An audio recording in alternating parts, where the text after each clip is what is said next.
Bismillahirrahmanirrahim. Assalamualaikum warahmatullahi wabarakatuh. Yang terhormat Bapak Kepala SMP Negeri 2 Banjarharjo, yang terhormat Bapak dan Ibu guru semuanya yang berbahagia pada hari ini. Alhamdulillahirrahmanirrahim. La haula wala quwwata illa billah. Amma ba'du. Puji syukur kita panjatkan kepada kehadirat Allah Subhanahu wa taala karena kita masih diberikan kesehatan, keselamatan dan perlindungan. Semoga kegiatan hari ini kita berjalan lancar, tidak terjadi insiden apapun dan lancar. Salawat dan salam semoga senantiasa tercurahkan ke Nabi besar kita Muhammad SAW, dan kita selaku umatnya semoga mendapatkan syafaatnya di yaumil akhir nanti. Bapak Ibu yang saya hormati, terima kasih atas kesediaannya untuk berpartisipasi mengikuti diseminasi penyebaran pemahaman dan pengalaman dalam penerapan budaya positif kepada rekan guru di SMP Negeri 2 Banjarharjo. Salam dan bahagia. Assalamualaikum warahmatullahi wabarakatuh. Salam damai sejahtera, Om Swastiastu, Namo Buddhaya, salam kebajikan, rahayu untuk kita semua. Implementasi penyebaran pemahaman budaya positif kepada rekan guru di SMP Negeri 2 Banjarharjo, Kabupaten Brebes. Sebelum melaksanakan kegiatan ini, pertemuan yang lalu saya sudah melakukan sosialisasi ke Bapak Kepala Sekolah, meminta izin untuk melakukan kegiatan hari ini, diseminasi tentang pemahaman budaya positif dan juga praktek keyakinan kelas di kelas 7G.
Kemudian tadi sosialisasi saya kepada Bapak Kepala Sekolah.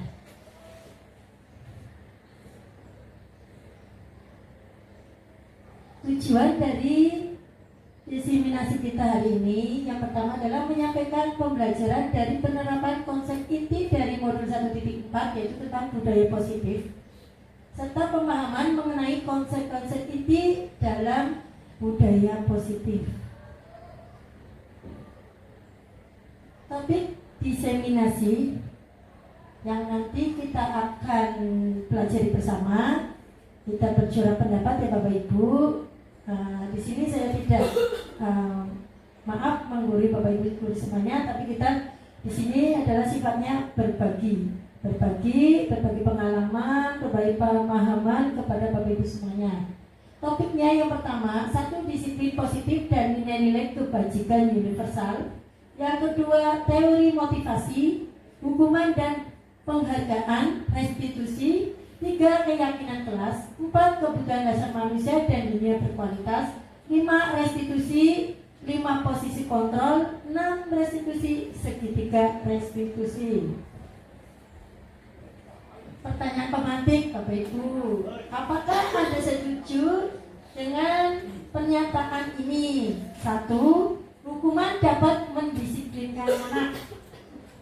2, pemberian hukuman dengan hal positif seperti membaca atau membersihkan halaman sekolah dapat meningkatkan disiplin anak. 3, memberi penghargaan dapat meningkatkan motivasi belajar anak. Kegiatan ini sering kita lakukan. Menghukum anak, terkadang juga kita memberikan konsekuensi ke anak bahwa anak telah melakukan satu kesalahan atau perbuatan kesalahan, berarti ini ada permasalahan pada anak. Kita melakukannya dengan misal membaca atau membersihkan halaman sekolah, ataupun kadang juga kita memberikan penghargaan bagi anak yang taat ataupun disiplin dalam melakukan peraturan sekolah. Nah, ini nanti akan kita jawab sambil kita mempelajari materi-materi berikutnya. Disiplin positif dan nilai-nilai kebajikan universal. Perubahan paradigma, Bapak Ibu, kegiatan kepalan tangan akan kita coba pelajari bersama. Ini Bapak Ibu bisa mencoba mengepalkan tangan Bapak Ibu, yang kiri boleh, yang kanan boleh. Nanti kegiatannya Bapak Ibu mencari selembar kertas atau secari kertas, tuliskan benda atau sesuatu yang sangat berharga untuk Anda. Letakkan di salah satu tangan Anda dan genggam benda atau sesuatu tersebut dengan segala daya. Buatlah sebuah kepalan. Jadi yang dituliskan tadi di secari kertas itu Bapak Ibu genggam sekencang-kencangnya, sekuat-kuatnya, ya. Teman Anda B akan mencoba dengan sekuat tenaga dengan berbagai cara untuk meminta Anda memberikan benda tersebut. Teman Anda tadi yang B bisa membujuk, mengancam, menghardik, merayu, menyuap apa saja agar dapat membuka kepalan tangan Anda. Apa yang terjadi kira-kira Bapak Ibu, ya? Ini kita sudah hal yang ini berharga kita sudah genggam, kita sudah raih, ada di genggaman kita. Pasti mau tidak mau kita harus mempertahankannya, karena ini adalah sesuatu yang berharga untuk kita. Segala sesuatu yang berharga untuk kita, maka kita akan raih bagaimanapun caranya. Begitu kita sudah mendapatkan, jangan kita lepaskan begitu saja, jangan kita genggam erat. Jangan sampai ini beralih ataupun berpindah kepada orang lain, karena kita berharga di sini. Suatu ketika contoh, ada pengalaman saya, ada anak teman saya itu kita diberikan mainan. Nah, mainan ini yang diharapkannya, yang diingin-inginkannya, yang lagi musim sekarang mungkin ya, itu diminta kepada orang tuanya. Nah, suatu ketika orang tuanya sudah bisa memberikannya, ya, maka anak itu senang itu dengan senang hati karena sudah mendapatkan yang diinginkannya. Dia genggam, dia pegang erat-erat, ya. Suatu ketika datang temannya, kamu punya apa itu? Ini mainan saya, boleh saya pinjam? Gak boleh. Nah, itu seperti itu karena dia merasa mainan ini adalah sesuatu yang berharga yang dia inginkan, yang diharap-harapkan, dan sudah mendapatkannya, maka dia akan pegang dengan erat-erat. Itu Bapak Ibu, itu pengalamannya ada. Jadi anak kecil ini akan berusaha mencoba tetap mempertahankan punya dia. Jangan sampai beralih atau berpindah kepada orang lain, apalagi diminta orang lain. Nah, karena itu sesuatu yang dihargai atau yang berharga. Itu kira-kira seperti itu. Paradigma, perubahan paradigma teori kontrol atau ilusi kontrol. Ilusi guru mengontrol murid. Kita kadang karena sifatnya guru mungkin ya, orang yang lebih tahu tentang siswa kita, maka kita bisa mengontrol murid. Ya. Yang kedua, ilusi bahwa kritik dan membuat orang merasa bersalah dapat menguatkan karakter. Kritik kan, ya, membuat orang merasa bersalah. Kadang juga kita melakukan seperti ini, Bapak Ibu. Ilusi bahwa semua penguatan positif efektif dan bermanfaat. Kadang kita melakukan sesuatu yang kita anggap baik, yang kita lakukan kepada anak, tetapi belum tentu efektif dan bermanfaat bagi murid kita. Sering kadang ya, dengan memberikan mungkin penguatan positifnya penghargaan, ya, kita berikan penghargaan karena anak itu rajin, anak itu berangkat terus mengerjakan tugasnya tepat waktu, kita berikan penghargaan bintang. Tapi suatu ketika bintang ini tidak bisa diberikan lagi, mungkin karena anak ini sudah tidak lagi mengerjakan, maka tidak ada sesuatu hal yang ingin diharapkan lagi. Ya, juga tidak baik atau tidak efektif dan tidak bermanfaat lebih kepada anak karena terbiasa diberikan penghargaan. Ilusi bahwa orang dewasa memiliki hak untuk memaksa, padahal kita tidak bisa memaksa pada anak. Ya. Perubahan paradigma, stimulus, respon, teori kontrol. Siapa sesungguhnya yang memiliki kontrol? Paradigma yang kita pertama awal kita kenal itu adalah stimulus respon. Respon yang bisa kita berikan, dorongan yang bisa kita berikan, itu yang pertama kita mencoba mengubah orang agar berpandangan sama dengan kita, menganggap semua orang itu sama pandangannya dengan kita, anak itu sama semuanya, ya, padahal anak kan punya karakteristik berbeda, punya pengalaman belajar berbeda, kita pun sama. Dalam menyikapi anak, memahami anak pun berbeda-beda. Satu guru dengan guru yang lain pasti berbeda. Teori kontrolnya, kita berusaha memahami pandangan orang lain tentang dunia.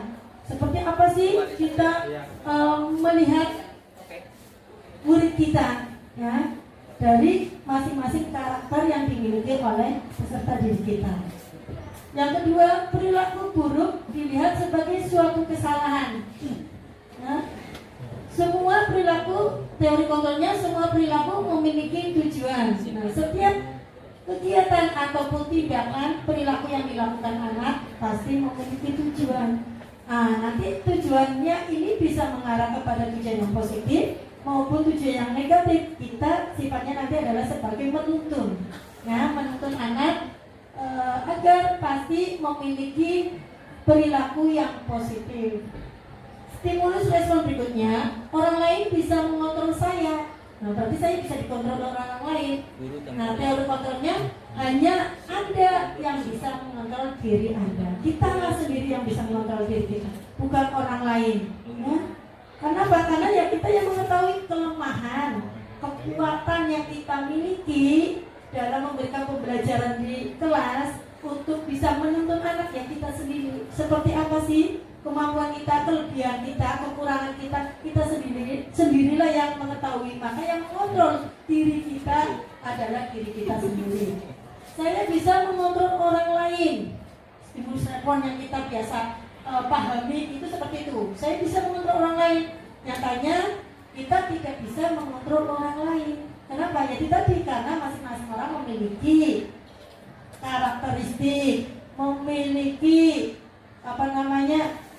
pola pikir, pola pandang dalam menyikapi ataupun dalam melakukan kegiatan pembelajaran di kelas itu berbeda-beda. Yang mengetahui kembali lagi diri kita sendiri. Yang berikutnya stimulus respon, pemaksaan ada pada saat bujukan gagal. Ini biasanya nanti kita seringnya memberikan bujukan gagal itu nanti arahnya kepada memberikan hukuman. Ya, padahal kita tidak boleh memberikan hukuman baik secara fisik maupun secara verbal. Yang teori kontrolnya yaitu kolaborasi dan konsensus menciptakan pilihan-pilihan baru. Kita harus bekerjasama, berkolaborasi dan membentuk konsensus kesepakatan untuk menciptakan pilihan-pilihan. Apakah nantinya akan dibuat seperti apa pembelajaran di kelas? mau seperti apa nanti anak didik kita. Nah, nanti perlu ada konsensus atau kesepakatan bersama antara pendidik dan siswa ataupun murid. Stimulus respon, model berpikir menang atau kalah. Kita merasa kalau kita sudah bisa mendidik anak kita, membuat anak itu yang melakukan kesalahan terus kembali tidak melakukan kesalahan, itu kita menang, berarti kita berhasil. Nah, siswa merasa kalah, ya. Kenapa? Karena mungkin dengan ancaman atau hukuman tadi memaksakan kepada anak bentuk hukuman itu, maka akan berpikir anak itu kalah, berarti saya yang menang. Nah, itu tidak seperti itu. Harusnya berarti nanti kita akan menggunakan model berpikir menang-menang. Artinya apa? Yang kita lakukan ya, dalam pembelajaran tentunya akan memberikan dampak positif kepada anak. Anak akan menjadi taat peraturan, tidak lagi melanggar. Nah, itu melalui kesepakatan tadi, kesepakatan bersama, sehingga akan merasa sama-sama memiliki kerjasama ataupun kolaborasi dari kesepakatan yang nanti kita buat atau kita rancang. Nanti akan ada contohnya dalam membuat aksi nyata saya. Sekarang menuju ke disiplin, Bapak Ibu. Disiplin, makna disiplin. Ketika mendengar kata disiplin, apa yang terbayang di benak Anda? Apa yang terlintas di pikiran Anda?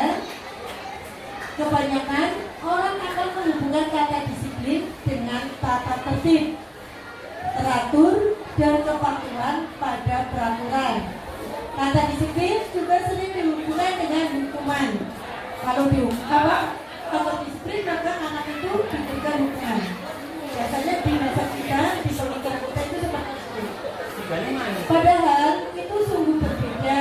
Anak belajar tentang disiplin positif tidak harus dengan memberi hukuman. Betul Bapak Ibu ya.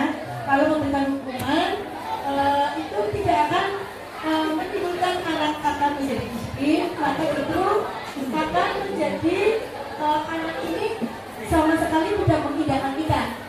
Nah, tidak harus dengan memberikan hukuman, justru itu adalah salah satu alternatif terakhir dan kalau perlu tidak digunakan sama sekali.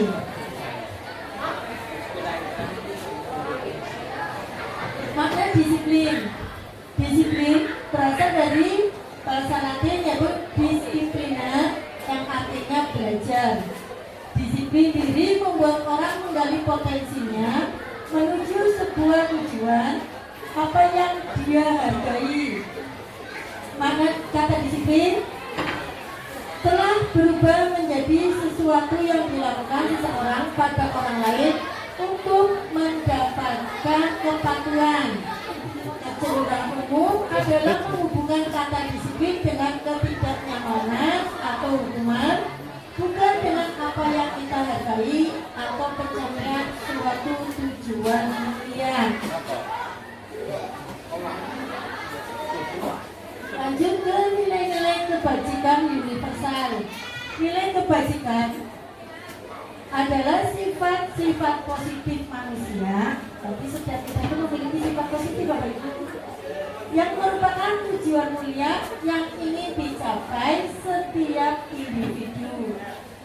Nilai-nilai tersebut bersifat universal dan lintas bahasa, suku, bangsa, agama maupun latar belakang.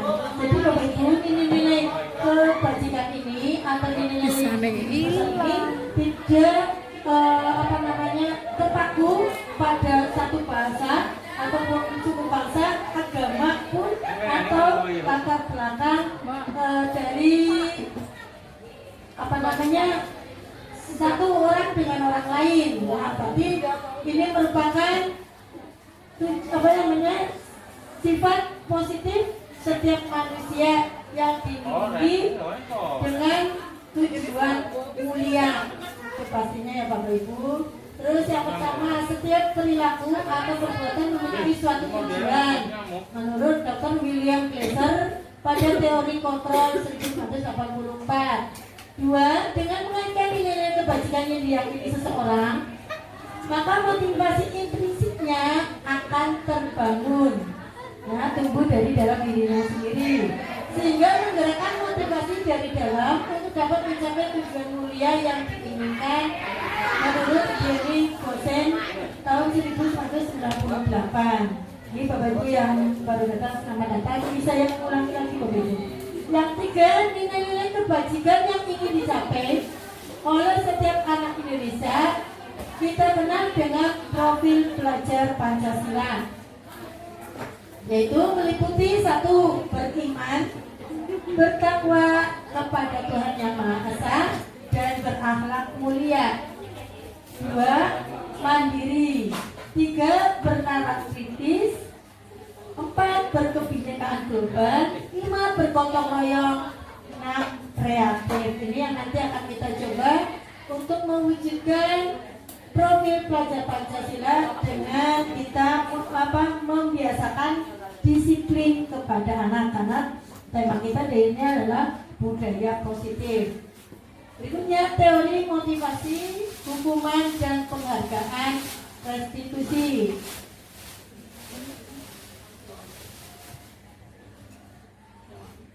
Teori motivasi perilaku manusia.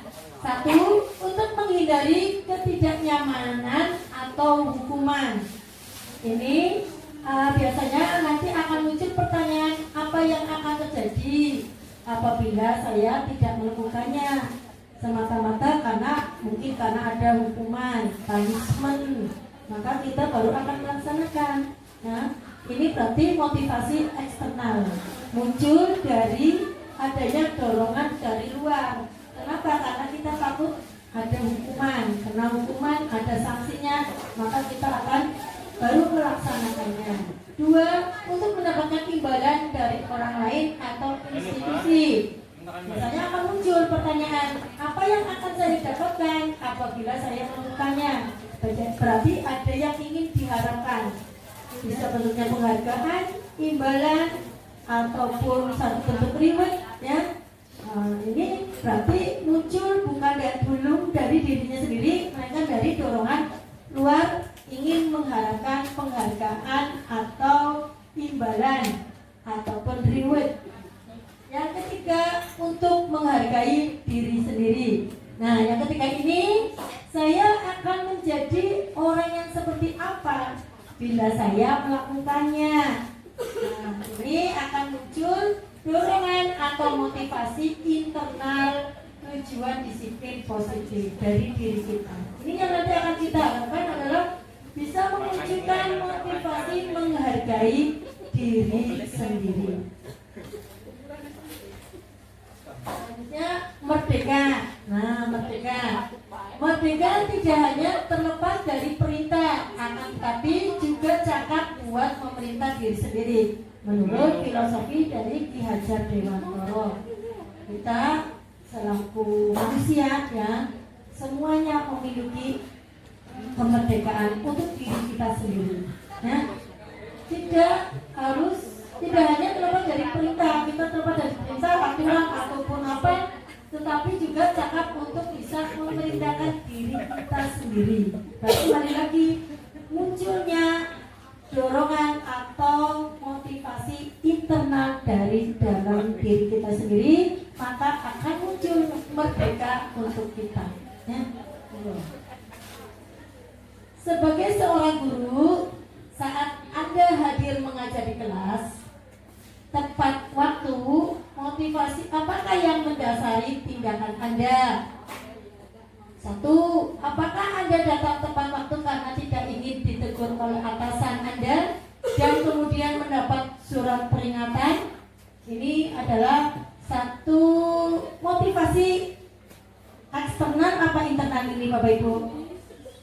Karena adanya ketidaknyamanan atau ada hukuman, berarti eksternal atau internal? Eksternal, betul Bapak Ibu. Ini adalah untuk menghindari ketidaknyamanan dan hukuman, takut kena hukuman. Nah, maka baru akan melaksanakan tadi datang tepat waktu. Yang kedua, atau Anda ingin mendapatkan pujian pujian dari atasan Anda dan mendapat penghargaan sebagai karyawan atau guru prestasi. Maka yang muncul ini motivasi ekstrinsik apa intrinsik Ibu Bapak Ibu ini? Yes. Untuk mendapatkan pujian ekstrinsik, ya, semata-mata hanya ingin mendapatkan imbalan atau penghargaan dari orang lain atau mendapatkan reward. Maka ini muncul motivasi ini dari luar atau ekstrinsik. Yang ketiga, atau Anda ingin menjadi orang yang menghargai waktu, menghargai diri Anda sendiri sebagai teladan bagi murid-muridnya, karena Anda percaya tindakan Anda sebagai guru akan dicontoh oleh murid-murid Anda. Berarti ini sudah muncul nilai-nilai dalam diri kita sendiri. Berarti motivasi yang muncul motivasi ekstrinsik apa intrinsik Bapak Ibu? Intrinsik. Berarti kita yang diharapkan adalah yang motivasi nomor 3, bahwa kita datang tepat waktu itu karena memang sudah terbangun dalam diri kita sendiri untuk selalu berangkat atau masuk ke kelas untuk mengajar dengan tepat waktu. Manakah motivasi yang paling kuat mendasari tindakan Anda? Atau bahkan kombinasi dari dua motivasi, atau bahkan ketiga-tiganya. Itu Bapak Ibu. Pertanyaan, bila di sekolah kita tidak ada peraturan yang mengharuskan guru datang tepat waktu, ada ya Bapak Ibu peraturannya pasti. Dan tidak ada surat keteguran bagi guru yang datang terlambat, dan tidak ada atasan yang memuji Anda, apakah Anda akan tetap datang tepat waktu untuk mengajar murid-murid Anda? Jelaskan alasannya. Kira-kira bagaimana ya Bapak Ibu? Saya minta tanggapannya ini. Monggo siapa yang bisa menyampaikan Bu? Pak Idin lagi coba.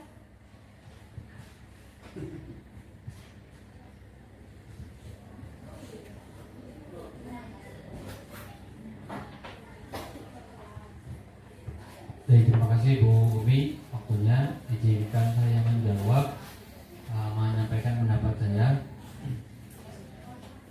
Ketika tidak ada teguran, maka yang akan saya lakukan, saya berusaha untuk tetap tepat waktu sesuai dengan jadwal yang sudah ditetapkan. Dengan alasan ketika kita sudah menunjukkan tepat waktu sesuai dengan jadwal yang ditetapkan, maka kita bisa menunjukkan nilai yang ada di dalam diri kita bahwa kita bisa lebih baik dari yang sebelumnya. Terima kasih. Luar biasa ya Pak Idin. Ya, memang betul. Berarti dari yang kita harapkan ini bisa muncul motivasi intrinsik pada diri kita. Tadi yang sudah dijawab oleh Pak Idin. Betul, memang apa yang nanti kita munculkan ya tetap berangkat tepat waktu. Ya, tidak hanya karena semata-mata karena ada hukuman, sanksi, teguran, ataupun sekedar untuk mendapat pujian atau penghargaan, tapi memang betul-betul datang dari diri kita sendiri untuk melaksanakan tepat waktu ya setiap kali kita mengajar atau berangkat sekolah. Luar biasa Pak Idin, terima kasih. Hukuman, konsekuensi, dan restitusi. Ini Bapak Ibu yang tadi sudah saya berikan lembaran kertasnya, bisa dilihat jawabannya. Jadi sebelum saya masuk ke sini, ke materi ini sudah diberikan lembaran yang bisa Bapak Ibu baca dan isikan, yang berisi tindakan guru, dan itu nanti tindakan ini satu bentuk hukuman atau konsekuensi. Yang pertama, mencatat 100 kali di dalam buku kalimatnya saya tidak akan terlambat lagi karena terlambat ke sekolah. Ini adalah bentuk hukuman Bapak Ibu, yang memberikan anak untuk mencatat 100 kali dengan kalimat saya tidak akan terlambat lagi, berarti bentuk hukuman.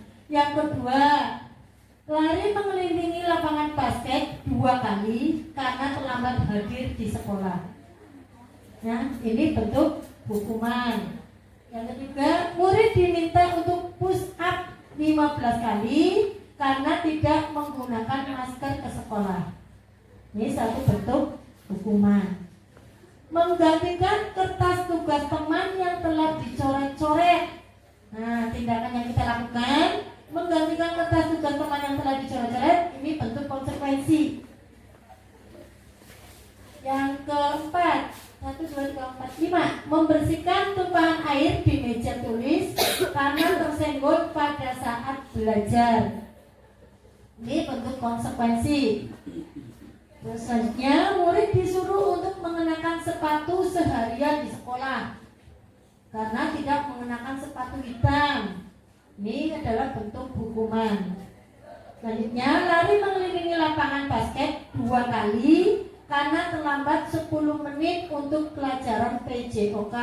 Ini bentuk konsekuensi. Tapi nanti apabila ini opsional, ya, lari mengelilingi lapangan basket 2 kali terlambat 10 menit untuk pelajaran PJOK karena dilakukan pembelajarannya adalah di lapangan bersama dengan guru olahraganya. Tapi kalau misalkan itu dilakukan di ruangan kelas sementara anak belum siap dengan menggunakan seragam olahraga, maka itu bentuk hukuman, Bapak Ibu. Lanjut. Perbedaan hukuman dan konsekuensi. Hukuman itu adalah sesuatu yang menyakitkan, harus terjadi. Untuk konsekuensinya, suatu harus terjadi. Yang kedua, membuat anak sakit, tidak mau fisik maupun hati untuk jangka waktu lama. Konsekuensi itu akan membuat anak merasa tidak nyaman dalam jangka waktu pendek. Hukuman, anak akan membenci kedisiplinan. Konsekuensi, anak akan menghargai disiplin. Hukuman, itu biasanya paksaan. Konsekuensi, stimulus, bentuk tanggapan. Hukuman mendorong anak menyakiti diri sendiri. Konsekuensi mendorong anak agar mudah menyesuaikan diri. Hukuman merupakan konsep diri yang buruk. Konsekuensi, anak belajar untuk mematuhi peraturan. Yang selanjutnya, hukuman anak belajar untuk menyembunyikan kesalahan. Konsekuensinya, anak belajar untuk mematuhi peraturan. Hukuman, anak akan marah, rasa bersalah, dipermalukan, merasa tak dihargai. Konsekuensi, kehilangan hak, dibuat tidak nyaman, diasingkan untuk sementara atau step out. Ini perbedaannya Bapak Ibu. Jadi kalau kita lihat hukuman dengan konsekuensi, penerapannya kita akan lebih memilih kepada konsekuensi tentunya Bapak Ibu. Karena hukuman ini tentunya akan memberikan rasa sakit atau ketidaknyamanan kepada anak. Itu bisa jangkanya panjang Bapak Ibu. Ya, anak itu kita kan tadi disebutkan bahwa kita tidak bisa mengontrol diri orang lain, termasuk murid kita, tapi diri kita lah yang kita bisa mengontrol. Anak yang bisa mengontrol diri sendiri. Maka perlu ada pendekatan, perlu ada dialog untuk menentukan nilai-nilai yang bisa dimunculkan kepada anak tanpa memberikan hukuman atau ketidaknyamanan sehingga anak tidak merasa tersakiti. Itu salah satu upaya untuk membangun disiplin kepada anak. Restitusi adalah proses menciptakan kondisi bagi murid untuk memperbaiki kesalahan mereka sehingga mereka bisa kembali pada kelompok mereka dengan karakter yang lebih kuat. Ini datang dari permasalahan anak Bapak Ibu. Restitusi itu ada permasalahan yang dialami oleh anak murid kita, baik itu misalkan tidak mengerjakan tugas, tetap terlambat, tidak berpakaian dengan seragam yang rapi, ataupun sering mengganggu temannya. Itu kita bisa melakukannya, menyelesaikannya dengan menggunakan restitusi. berdialog sebetulnya Bapak Ibu, menemukan solusinya permasalahan yang dialami oleh murid kita. Tentunya nanti tadi untuk menghindari adanya ketidaknyamanan atau hukuman kepada anak. 9 ciri-ciri restitusi. 1. Bukan untuk menebus kesalahan, namun untuk belajar dari kesalahan. Memberikan pembelajaran kepada anak bahwa bukan untuk menebus kesalahan, tapi untuk belajar dari kesalahan, sehingga anak tidak akan mengulangi lagi setelah kita memberikan pemahaman bahwa yang dilakukan itu adalah salah, dan dengan harapan nanti anak itu bisa memperbaiki kesalahannya, tidak mengulangi lagi. 2. Memperbaiki hubungan, ya, karena akan lebih mendekatkan kita kepada anak. 3. Tawaran, bukan paksaan. Jadi ada deal atau kesepakatan kepada anak, sehingga anak akan menerima apa yang kita mau, anak pun mau, akhirnya akan terjadilah kesepakatan, tidak ada pemaksaan.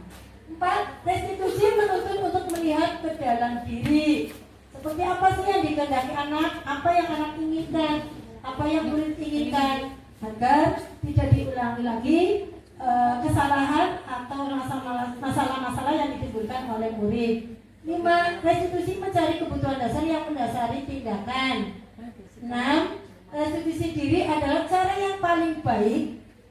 7. Restitusi fokus pada karakter bukan tindakan, akan membentuk karakter anak, ya, bukan pada bentuk tindakan, bentuk hukuman ataupun pemaksaan, tapi akan lebih pada membangun karakter anak. 8. Restitusi fokus pada solusi. Anak akan terbiasa memecahkan masalahnya sendiri. Jadi muncul permasalahan itu dari anak akan menemukan solusinya melalui kegiatan restitusi. Nanti kita akan bersama melihat praktek yang sudah saya laksanakan dalam membuat segitiga restitusi untuk menyelesaikan permasalahan anak. 9. Restitusi mengembalikan murid yang berbuat salah pada kelompoknya.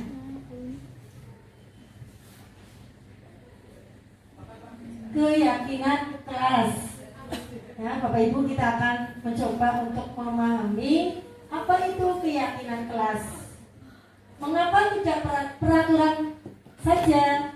Mengapa harus keyakinan kelas? Nah, untuk menjawabnya, karena ini keyakinan kelas itu adalah berisi tentang nilai-nilai universal, ya, nilai-nilai luhur yang nanti bisa dimunculkan oleh anak, baik di kelas yang lingkupnya masih kecil maupun nanti di lingkungan sekolah yang bisa diterapkan untuk mewujudkan disiplin positif di sekolah. Yaitu kenapa harus peraturan? Karena untuk mendukung motivasi intrinsik, yaitu motivasi yang datangnya dari siswa itu sendiri, menemukan solusinya dari permasalahan yang dilakukan oleh anak, agar anak kita itu nantinya dapat melaksanakan disiplin. Kembali ke nilai-nilai atau keyakinan-keyakinan lebih menggerakkan seseorang dibandingkan mengikuti serangkaian peraturan-peraturan. Keyakinan kelas, Bapak Ibu, bisa dipirsani. Ini saya mencoba untuk berbagi praktik baik. Sudah merancang keyakinan kelas. Yang saya buat ini adalah membentuk keyakinan kelas di kelas 7G.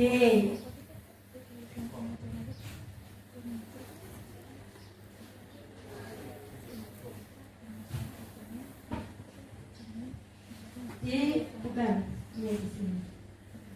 Masuk ke slide tadi.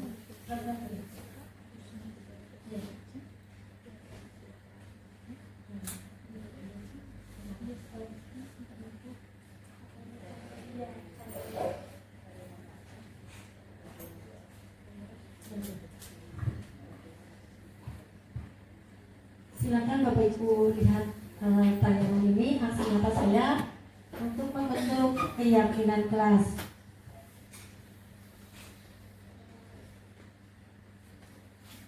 Suaranya Pak Idin.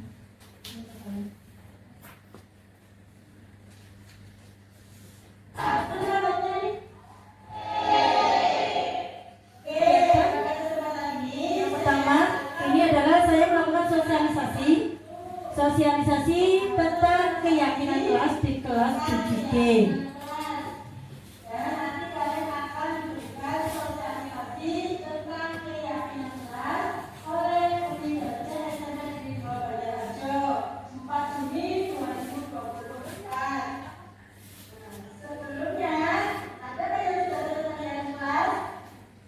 Ini anak diberikan pemahaman apa itu keyakinan kelas. Kita kenalkan dulu.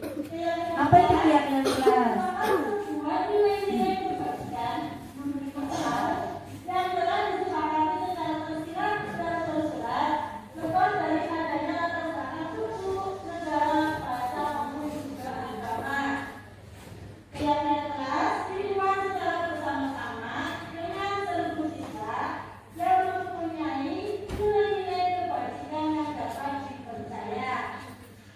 Keyakinan kelas merupakan salah satu disiplin positif yang dapat untuk diterapkan dalam membangun budaya positif di kelas atau di sekolah.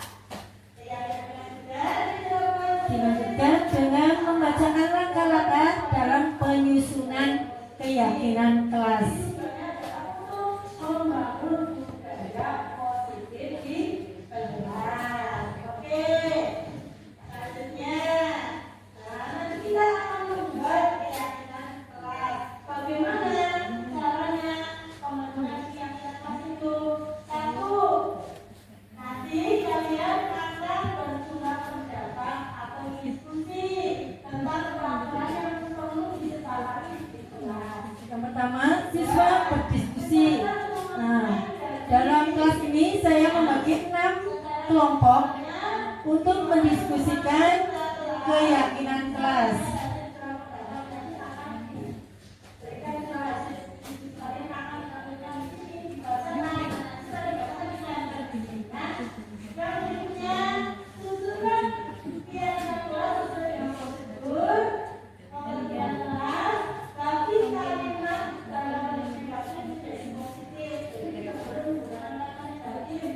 Contoh, kalimat negatif jangan berarti di kelas atau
berkolaborasi dengan ketua OSIS dalam membuat keyakinan kelas. Jadi dibantu oleh ketua OSIS untuk berdiskusi menentukan keyakinan kelas. Berawal dari keyakinan kelompok, dikumpulkan nanti akan menjadi keyakinan kelas.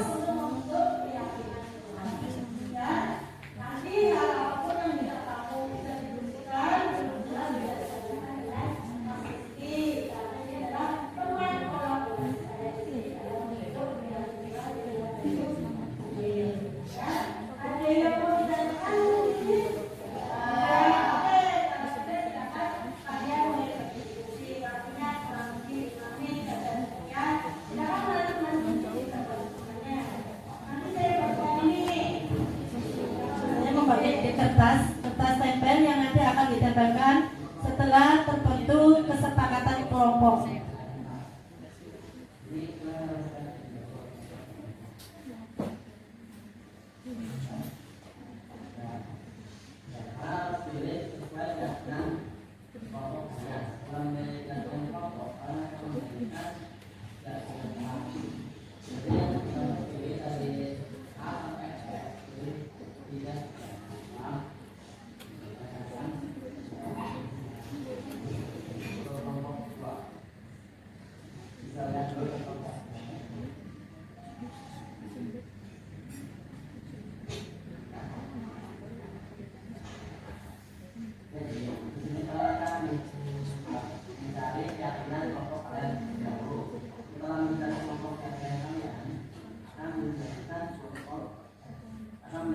keyakinan kelompok menjadi keyakinan kelas. Kita pilih dari A sampai Z sebagai contoh keyakinan kelas. Menjadikan keyakinan kelompok akan menjadi keyakinan kelas. Sampai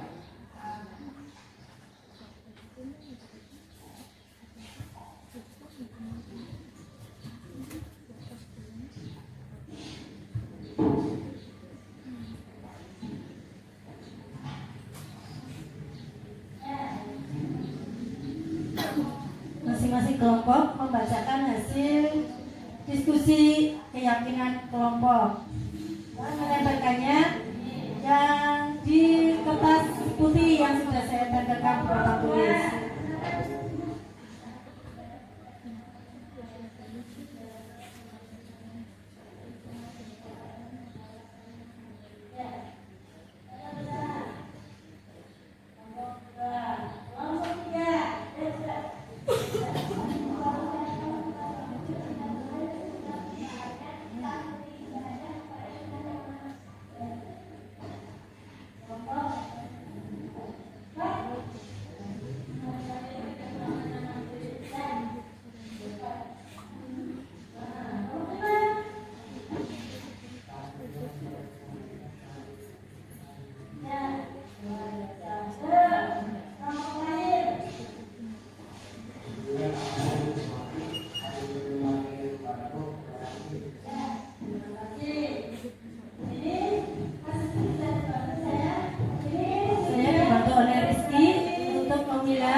Dipilih yang terbanyak untuk menjadi keyakinan kelas.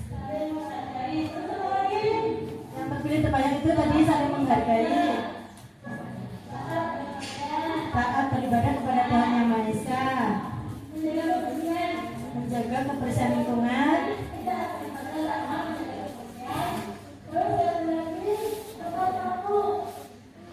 tepat waktu.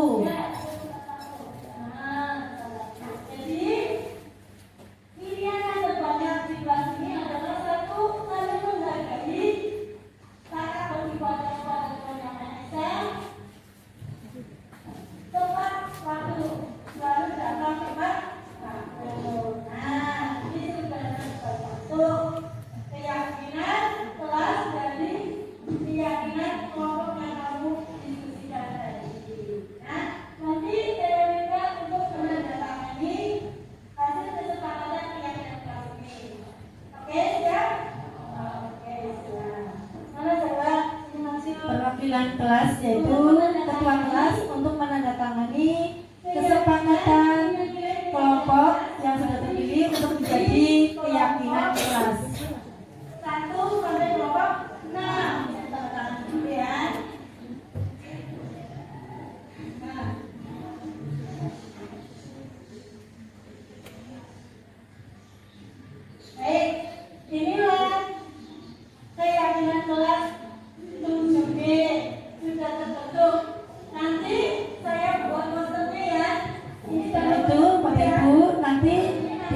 poster untuk ditempel di kelas sebagai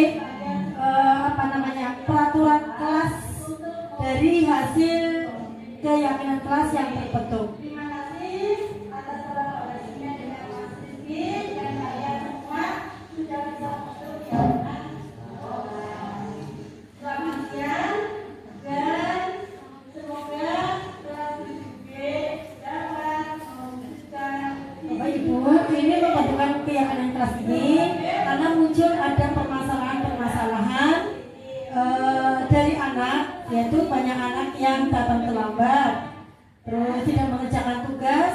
Maka saya membentuk keyakinan kelas untuk solusi agar permasalahan yang timbul atau muncul tadi bisa diselesaikan dengan baik. Ini posternya Bapak Ibu, nanti bisa dipasang di kelas. Bisa yang kreatif lagi mungkin lebih dari ini lah.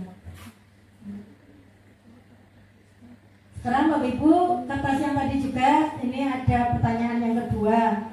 Peraturan apa yang sudah ada, terus nanti bentuk keyakinan kelasnya seperti apa. Yang pertama, peraturannya yaitu selalu kembalikan buku ke tempatnya. Nah, nilai keyakinan kelas yang bisa dimunculkan yaitu adalah tanggung jawab. Yang kedua, peraturan dilarang mengganggu orang lain. Keyakinan kelas yang munculnya adalah bisa untuk menghormati orang lain. Peraturan berikutnya, hadir di sekolah 15 menit sebelum pembelajaran dimulai. Keyakinan kelas yang muncul yaitu menghormati orang lain atau berkomitmen. Peraturan dilarang melakukan kekerasan. Keyakinan kelasnya adalah keselamatan, menghormati orang lain. Peraturan selanjutnya ada dilarang menggunakan narkoba. Maka keyakinan yang muncul di kelas bisa kesehatan.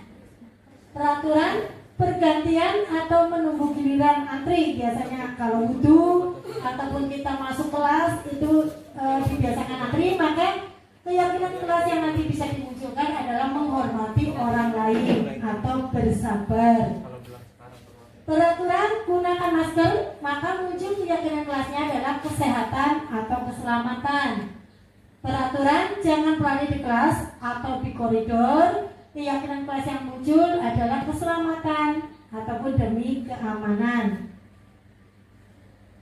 Kebutuhan dasar manusia. 5 kebutuhan dasar manusia menurut Dr. William Glasser dalam Choice Theory. 1. Kebutuhan bertahan hidup. 2. Kasih sayang dan rasa diterima atau kebutuhan untuk diterima. 3. Penguasaan. 4. Kebebasan. 5. Kesenangan. Lanjut. Pertanyaan pemantik. Ini saya memberikan contohnya Ibu Susi.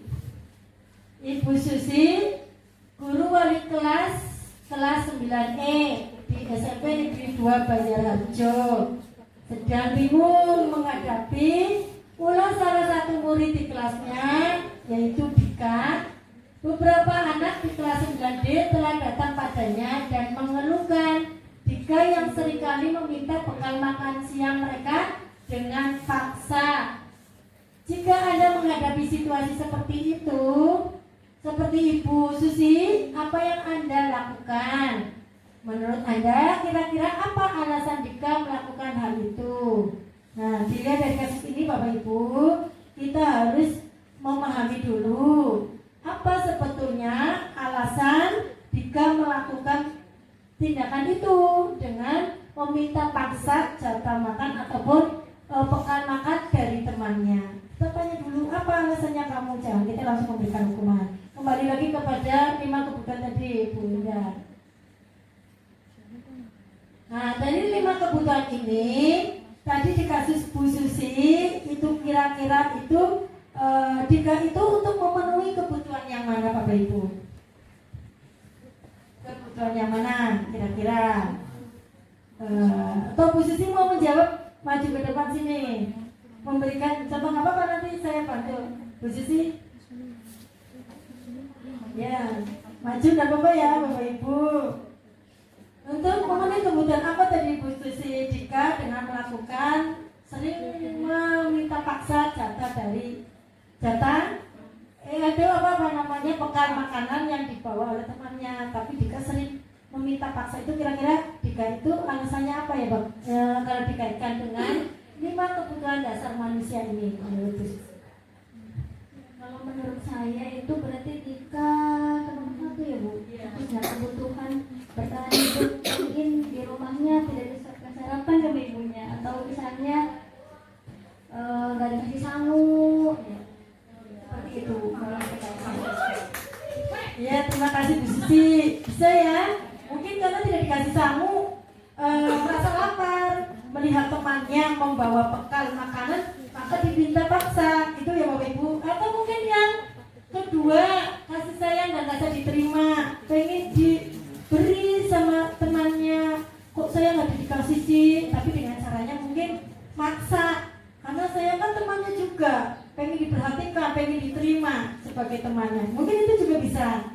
Atau juga dengan penguasaan, merasa ingin berkuasa di kelas. Saya bisa memaksa teman saya untuk mengasih makan kepada saya. Saya ini hebat loh, saya ini orang pada takut semua pada saya. Mungkin seperti itu juga bisa. Penguasaan dia ingin mengasih makanan yang dibawa temannya. Atau kesenangan, senangnya jahilin orang, bangga, puas kalau sudah temannya merasa diusilin, digangguin, itu senang. Nah itu kesenangan, berarti memberikan motivasi muncul rasa senang kalau sudah bisa ganggu temannya, apalagi sampai nangis misalkan, sampai sudah ya kayaknya sudah sangat lemah sekali, itu anaknya merasa bangga, puas, maka kesenangan. Atau kebebasan, dia bebas melakukan apa saja sesuai dengan hatinya, pengen apa itu muncul dorongan dari dalam, mungkin seperti itu, pengen seperti itu. Silakan lanjut. Terima kasih. Kita lanjut dulu ke sana. Kita percaya ini Dika itu pasti melakukan ini memiliki tujuan di balik perilaku Dika. Mungkin salah satunya adalah untuk memenuhi kebutuhan dasar mereka. Dika itu tadi salah satunya, ada dari 5 itu bisa muncul semuanya. Karena kita harus tahu dulu alasan Dika itu melakukan itu untuk apa. Guru berusaha menuntun dan mendukung murid dalam memenuhi kebutuhan secara positif. Tetap Bapak Ibu, kita harus bisa menuntun anak didik kita, murid kita untuk bisa memenuhi kebutuhan 5 dasar kebutuhan itu tadi dengan arah yang positif, mengarahkannya kita kepada hal yang positif. Lanjut. 5 posisi kontrol.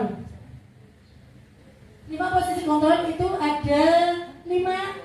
Kita sebagai guru memiliki posisi kontrol. 1 sebagai penghukum, 2 membuat orang merasa bersalah, 3 sebagai teman, 4 sebagai pemantau, dan 5 sebagai manajer. Yang pertama, untuk penghukum itu berada pada identitas gagal atau kontrol dari luar. Berarti ini muncul dari motivasi ekstrinsik, ya, biasanya untuk menghindari hukuman. Nah, ini adalah penghukum, pembuat orang merasa bersalah. Guru berkata, biasanya guru yang dilakukan guru adalah menghardik, menunjuk-nunjuk, menyakiti ataupun menyindir. Bapak Ibu tidak boleh saling sindir, apalagi kalau kamu itu ya berangkat tidak pernah tepat waktu, terlambat terus. Nah itu bentuk hukuman sebetulnya. Berarti Bapak Ibu pada posisi kontrolnya sebagai penghukum, ya, sebagai penghukum Bapak Ibu. Terus guru berkata, kalau kamu tidak melakukannya, awas ya, rasakan. Berarti dia mengintimidasi. Ini berarti posisi kontrol panjenengan Bapak Ibu itu berada pada penghukum, ya.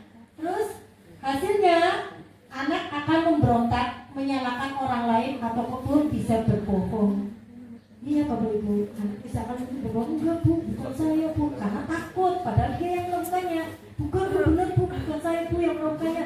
Kamu itu tadi ada yang lihat juga, saksinya ada. Enggak Bu, karena ketakutan untuk dihukum, maka dia akan berbohong. Kaitan dengan dunia berkualitas, murid meletakkan guru di luar dunia berkualitas. Maka murid akan berkata, biarkan saja, nanti juga marah-marah lagi. Wah, berarti anak sudah akan tahu apa yang akan dilakukan oleh gurunya. Nah, setelah itu juga akan marah-marah lagi. Saya benar pun akan akan marah, saya salah pun marah. Nah, kan muncul seperti itu karena kita posisinya pada penghukum. Dampak pada murid akan mengulangi kesalahan yang sama. Ya, kenapa? Karena tidak muncul rasa takut mungkin. Karena paling ya itu saja akan dihukum, hukumannya itu saja, maka akan mengulang lagi kesalahan yang sama. Berikutnya, membuat orang merasa bersalah. Sama Bapak Ibu, ini identitasnya gagal. Berasal pada kontrol dari luar atau motivasi ekstrinsik menghindari hukuman. Guru biasanya akan berbuat berceramah, berpanjang cerita dan sebagainya. Nah, mengatakan seharusnya kamu itu tidak seperti ini, kamu harus seperti ini. Nah, seperti menceramai anak kandungnya. Ibu kecewa. Nah, ini membuat orang merasa bersalah. Maka guru juga akan biasanya berkata, kamu seharusnya sudah tahu. Terus ibu sudah lelah sekali mengatakannya, sudah berulang kali ibu lelah sekali mengatakannya, ibu stres. Nah, kalau sudah seperti itu, merasa orang yang bersalah, ya. Itu posisi kita pada posisi membuat orang merasa bersalah. Hasilnya menyembunyikan atau menyangkal atau bisa juga bahan berbohong. Kaitan dengan dunia berkualitas, murid meletakkan guru di dalam dunia berkualitas. Murid maka akan berkata, maafkan saya, sudah cukup itu saja. Tidak ada nanti ketindaklanjutannya ataupun kesepakatannya dia itu mau mematuhi ataupun tidak, itu hanya akan berucap maafkan saya. Ya, dapat pada murid merasa rendah diri karena kitanya sudah bersalah, membuat kita bersalah, artinya kita posisinya pada kita yang bersalah, maka murid seolah-olah ya saya sudah berbuat salah kepada Bapak Ibu, maka akan merasa rendah diri. Yang berikutnya, identitas berhasil atau sukses, kontrol masih dari luar atau motivasi ekstrinsik, mengharapkan imbalan atau ketergantungan pada orang lain. Posisi kontrol teman, guru akan membuat alasan-alasan untuk muridnya. Kita selalu memberikan alasan terus. Guru berkata, ayolah lakukan demi ibu. Nah, kamu siapa sih? Kamu sudah pernah saya bantu, lihatlah ibunya. Itu biasanya seperti itu sebagai teman. Masa kamu tidak mau? Ingat tidak ibu pernah bantu? Nah, hasilnya akan ketergantungan dengan kita karena selalu dibantu, karena selalu dilindungi, maka akan muncul ketergantungan. Ini biasanya posisi kontrol kita sebagai teman kepada murid. Kaitan dengan dunia berkualitas, murid meletakkan guru sebagai orang yang sangat penting di dunia berkualitas. Murid berkata, saya pikir Bapak atau Ibu teman saya. Ternyata begitu. Nah, akhirnya kan kecewa dia. Dikira saya ibu tuh teman saya, ya. Bapak juga teman saya. Ternyata begitu. Biasanya responnya anak seperti itu. Dampaknya apa? Lemah dan anak tidak mandiri dan tergantung. Posisi yang keempat yaitu guru berada pada posisi pemantau. Guru akan berbuat menghitung dan mengukur. Kita selalu menghitung dan mengukur sejauh mana target yang sudah dilakukan oleh anak. Kita hanya mantau saja, anak ini kehadirannya sudah melebihi ketentuan dan harus diperingatkan. Nah, mungkin hanya sebatas itu saja, hanya mengukur saja dari nilai-nilai ataupun dari angka-angka ketidakhadiran ataupun tugas yang belum dilaksanakan. Yang berikutnya hasilnya menyelesaikan diri bila diawasi. Jadi kalau diawasi saja, kalau tidak diawasi akan kembali lagi melakukan hal yang sama, kesalahan-kesalahan lagi. Kaitannya dengan dunia berkualitas, murid meletakkan guru, peraturan dan hukum di dunia berkualitas. Murid akan berkata, berapa banyak bintang yang saya peroleh, berapa halaman yang harus saya tulis. Nah, hanya sekedar itu saja, karena hanya mengharapkan imbalan ataupun hanya ingin mendapatkan reward saja. Dampaknya apa? Menitik beratkan pada sanksi atau hadiah untuk dirinya saja. Jadi hanya mengharapkan pujian, harapan, imbalan, itu saja. Setelah itu rewardnya tidak ada, yang kembali lagi akan melakukan hal yang sama, kesalahannya akan diulang lagi. Berikutnya, identitas berhasil atau sukses. Ini motivasi kontrol diri, berarti sudah menunjukkan motivasi internalnya. Nah, sebagai posisi manajer, guru akan mengajukan pertanyaan-pertanyaan. Seperti tadi sudah dijelaskan di depan, kamu mau seperti apa? Nah, nanti kita mau pembelajarannya seperti apa? Akan membaca sesuai dengan kebutuhan anak, sesuai dengan kondisi, dan juga kita harus bisa menciptakan atau membangun pembelajaran yang lebih menarik dan inovatif tentunya Bapak Ibu. Guru berkata, apa yang kita yakini, apa yang bisa kau kerjakan untuk memperbaiki masalah ini. Jadi kembalikan lagi kepada anak untuk menemukan solusinya dari permasalahan yang sudah dihadapi. Hasil itu bisa mengangkat pribadi si anak akan kuat, akan percaya diri. Kenapa? Karena mampu menyelesaikan permasalahannya dengan menemukan solusinya sendiri. Murid berkata, bagaimana caranya saya bisa memperbaiki keadaan? Nah, ini akan ada komunikasi dua arah dari anak dan juga dari guru. Ini untuk menguatkan itu tadi, menguatkan kontrol diri pada murid dan pada diri kita sendiri, guru khususnya. Dampak pada murid, mengevaluasi diri, bagaimana cara memperbaiki diri. Kita jadi tahu sejauh mana sih, apa sih kelemahan kita, ya, kekuatan kita apa. Nah, kita bisa menyesuaikan diri dan mengevaluasi diri kita dari kelemahan dan kekuatan yang kita miliki. Tentunya dengan serangkaian tadi proses tadi kita mengetahui perjalanannya, kita akan menentukan arah mau dibawa kemana, anaknya mau seperti apa, harus muncul itu tadi kontrol diri kita agar kita bisa mendisiplinkan anak untuk mewujudkan budaya positif di lingkungan sekolah. Ini ada beberapa kegiatan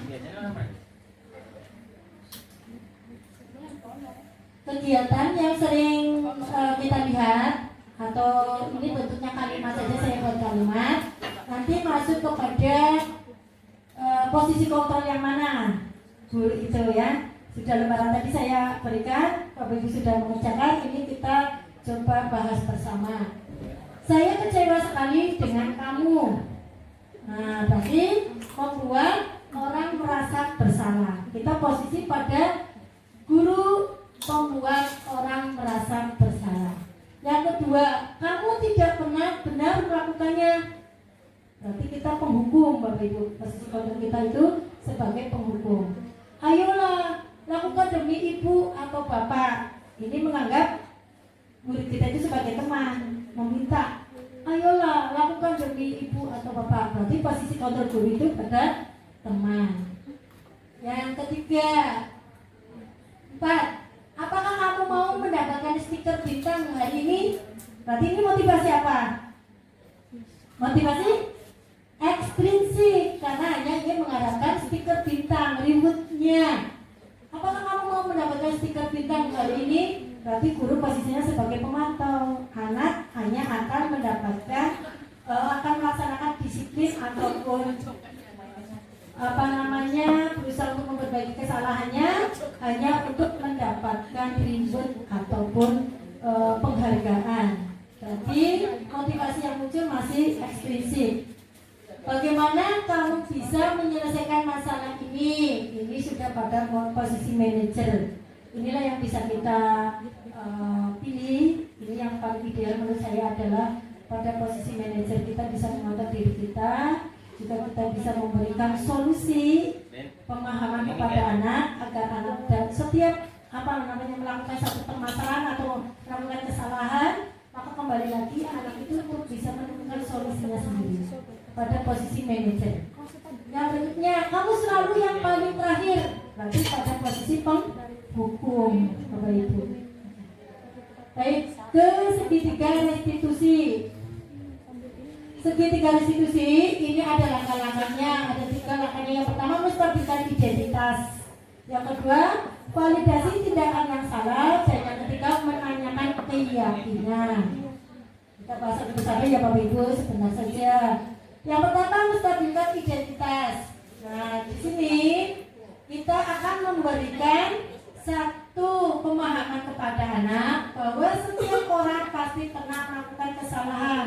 Kita pun guru sering bahkan pernah ataupun sering melakukan banyak kesalahan. Yang selanjutnya, kamu bukan satu-satunya yang pernah melakukan ini. Ya, jadi memberikan pemahaman itu. Yang kedua, validasi tindakan yang salah. Nah, satu, kamu tentu punya alasan mengapa melakukan itu.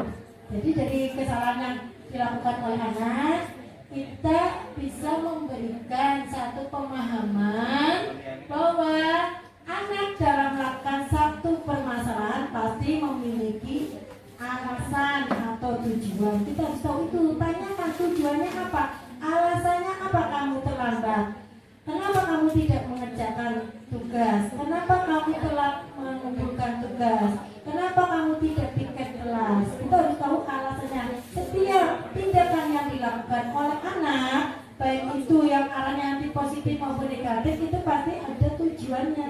Kita harus mendalami itu. Pemahaman itu kita harus tahu apa alasan atau tujuan anak dalam melakukan satu kesalahan.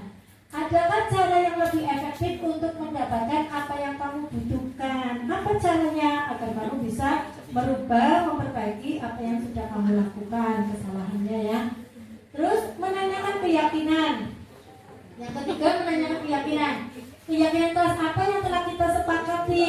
Nah, kita memberikan pemahaman lagi ya, memunculkan lagi nilai-nilai keyakinan yang sudah disampaikan di dalam kelas agar kita itu nanti muncul solusi itu dari dirinya berdasarkan keyakinan kelas yang sudah disepakati. Kemarin kan kita sudah sepakat Mas, berapa menit terlambat masuk di kelas. Nah, anak itu akan kembali kepada keyakinan kelas yang sudah disepakati. Yang berikutnya, kamu ingin jadi orang seperti apa? Nah, mungkin pertanyaan-pertanyaan ini bisa ditujukan kepada anak kita untuk menemukan solusinya. Lanjut. Segitiga restitusi, langkahnya tadi sudah. Satu, menstabilkan identitas, stabilize the identity. Ya. Yang kedua, validasi tindakan yang salah, validate the misbehavior. Yang ketiga, menanyakan keyakinan atas the belief. Teori kontrolnya, kita semua akan melakukan hal terbaik yang bisa kita lakukan. Yang kedua, semua perilaku memiliki alasan. Pasti kesalahan pun pasti yang dilakukan itu pasti ada alasan dan tujuannya. Kita harus mendalami itu. Yang ketiga, kita semua memiliki motivasi internal. Jadi posisi kontrol kita, Bapak Ibu, itu harus muncul dari motivasi diri kita sendiri, Bapak Ibu, dari internal yang kita munculkan akan menjadi teladan, contoh bagi murid kita.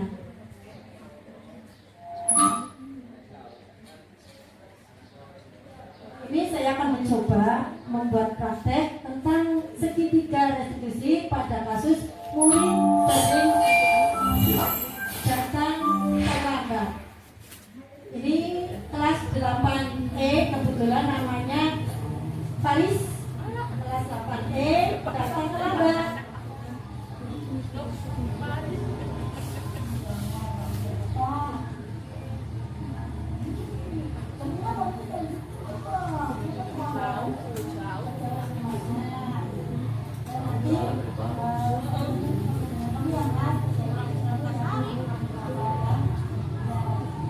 Pada kasus ini saya berusaha untuk berdialog, menanyakan alasannya kenapa.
praktek baik saya. Semoga menginspirasi Bapak Ibu semuanya. Tentu masih banyak kekurangannya dan semoga bisa menginspirasi Bapak Ibu semuanya. Terima kasih guru-guru hebat, tergerak, bergerak, dan menggerakkan. Assalamualaikum warahmatullahi wabarakatuh.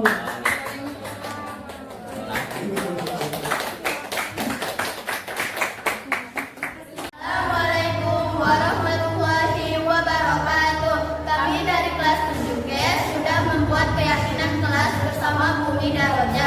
Kami senang, semoga dapat mewujudkan disiplin positif di kelas maupun di sekolah.